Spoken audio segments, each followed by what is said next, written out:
আল্লাহর হাবিব ইন্তেকালের পূর্বে একটা শব্দ এত বারবার বলেছিলেন, পাঠ করেছিলেন যে তার জবান দিয়ে ফেনা বের হয়ে গিয়েছিল।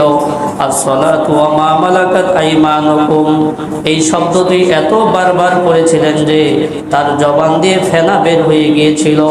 আলী রাদিয়াল্লাহু তাআলা আনহু বলেন, এটাই হলো আল্লাহর হাবিবের শেষ বাক্য, আসসালাতু ওয়া মা মালাকাত আইমানুকুম, তোমরা নামাজ এবং তোমার অধীনস্থ লোকদের ব্যাপারে যত্নবান হও। তোমরা নামাজের ব্যাপারে যত্নবান হও, তোমাদের অধীনস্থ লোকদের ব্যাপারে যত্নবান হও।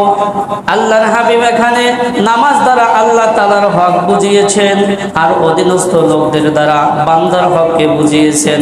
সুতরাং তোমরা আল্লাহর হকের ব্যাপারে যত্নবান হও, বান্দার হকের ব্যাপারেও যত্নবান হও। আল্লাহর হকের ব্যাপারে যত্নবান হও, বান্দার হকের ব্যাপারেও যত্নবান হও।